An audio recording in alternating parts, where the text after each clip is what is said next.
Hi friends, Andariki Namaste. My name is Rutvik. You are watching Architect English. Friends, in this video, we are going to discuss about the OLED display technology. As in previous video, we already discussed about the LCD display technology. In this video, we are going to discuss about the OLED display technology. First of all, what is OLED display? OLED is nothing but organic light emitting diode. For the pixel layer, we are using organic components like the polymers. So with the help of these organic components, we are building the pixel layer. So that is the main difference between this LCD and OLED. And one more difference is that it doesn't have any backlight, while the LCD consists of a backlight. Then we are going for the next part, that is construction. This OLED display consists of the several different layers. Like first, it contains substrate layer, anode layer, and hole injection layer, hole transport layer, emissive layer, blocking layer, electron transport layer, cathode, and finally color filter, and then cover display. So these are the layers we are having in OLED display. Let me discuss about each and every layer. So the first layer is substrate. Substrate is nothing but it is just like base of this entire structure. Either it can be made of glass or it can be made of plastic, our wish. If we use plastic, then we can call it as POLED display, plastic OLED display. Then the second layer is anode layer. Anode layer, it just produces the holes, because as this layer is the positive layer, it generates the holes. This layer is made up of indium tin oxide, which is transparent layer or opaque layer. Either if the anode is transparent, then cathode should be opaque. If the cathode is transparent, anode should be opaque.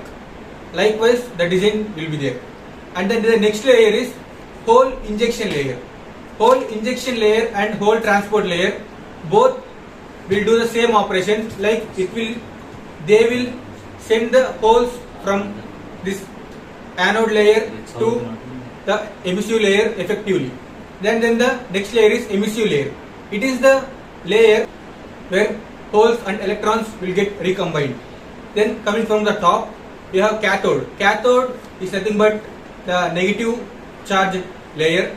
So here it is made up of like magnesium metal or calcium metal, etc. Mainly we use metals to construct this layer, as this is cathode. And then the down layer is electron transport layer. Electron transport layer, it just passes the electrons effectively to the next layer. And then here we will be having the blocking layer. Blocking layer just blocks the unwanted electrons which is coming from the electron transport layer. And then in the emissive layer, both will be getting recombined. And then the final layer is color filter.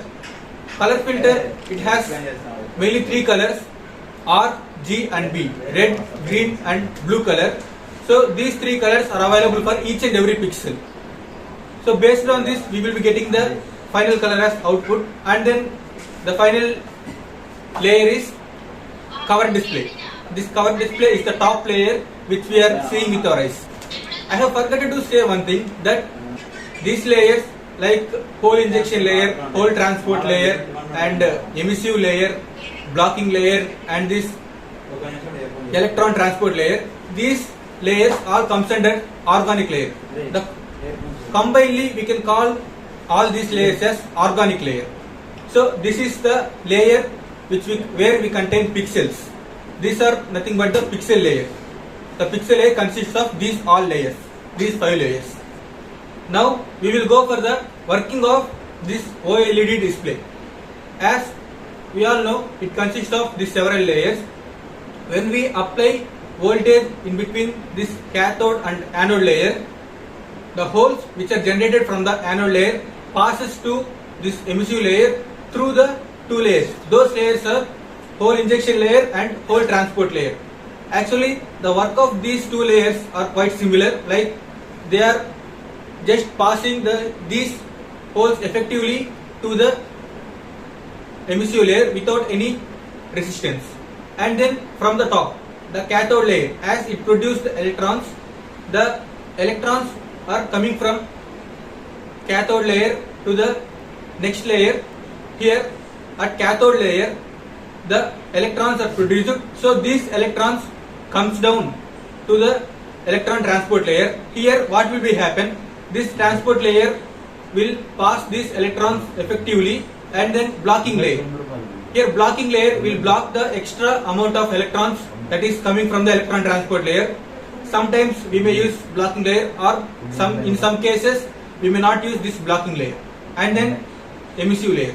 Here in this layer, these holes and electrons will be get recombined, and the light is generated. The energy is released in the form of light. So that light comes out from the transparent layer.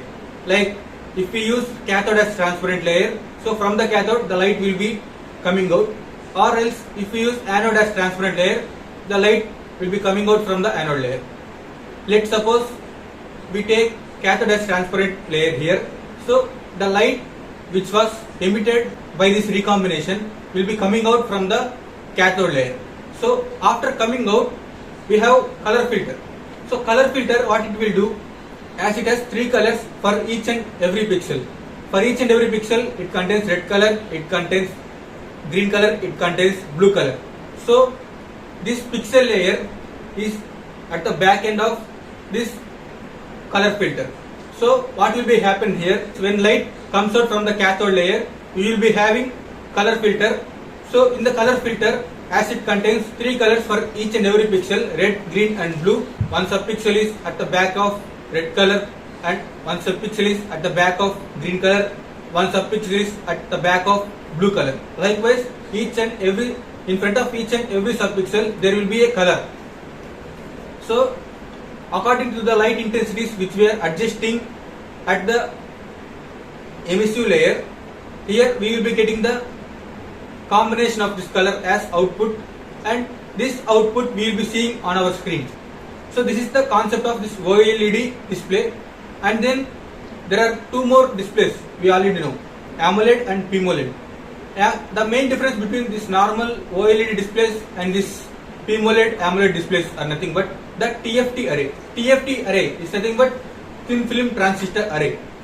In between this anode layer and substrate, we will be having TFT array. Let me explain in detail about this PMOLED and AMOLED displays. So this is the structure of AMOLED or PMOLED display, quite similar to the OLED display, but here the TFT array is extra in the case of this AMOLED or PMOLED display. What this TFT array or TFT layer will do, as it is combined with the anode layer. So in the case of this PMOLED, see, one transistor or 2 transistors is connected with this entire row of transistors. Like this, the number of transistors required in the case of this PMOLED display is very less when compared to this AMOLED display. But the main disadvantage is, if we activate only 1 pixel, then whole the row of the light should be activated. Whole the row of the pixels should be activated, even if you want only 1 light or 1 pixel to activate. That is not the case of this AMOLED display. In AMOLED display, see, here we have transistor, right? So this transistor is connected to only 1 pixel, and there is another transistor to connect it to another pixel. There is one more transistor to connect to another pixel. So each transistor is connected to each pixel separately. What is the use of this type of structure? The main use of this type of structure is we can reduce the battery consumption. Like suppose this is row, so each pixel is connected to each transistor. Here, if you want to activate this pixel, only this transistor get turned on and this pixel get activated, and remaining pixels are at off position as this transistor are off position, because these transistors will make the anode to start its operation. When the transistor is turned on, this anode starts generating the holes and goes here. Like this cathode is also generating electrons, those will also come here. Here we will be having the recombination and light will be emitted from this layer. Here the main difference between this PMOLED and AMOLED is, to activate one pixel, PMOLED requires to activate whole the row, because only one transistor or two transistors is available for entire row. Whereas in the case of this AMOLED displays, for each pixel there is one transistor that is connected in the TFT array. So this is the case in the AMOLED display. The construction of this AMOLED display is a bit complex when compared to this PMOLED display. So this is all about this OLED display technology and the different types of this OLED, AMOLED and PMOLED displays. There is another type of display that we don't know, like POLED display. In the POLED displays, just the substrate of this structure is changed. Like in the normal OLED displays, we are using the glass substrate, while in the case of POLED displays, we are using plastic as substrate. Because of this plastic as substrate, we can make flexible devices. Like in the folding phones, we are using the devices, right? So those devices are made up of this POLED displays, like plastic OLED displays. Those are the type of plastic OLED displays. So that is the main difference between this OLED and POLED and the types AMOLED and PMOLED in the OLED display technology. So that's all for today. If you feel this video as informative, please do like, share and subscribe to the channel. Thank you.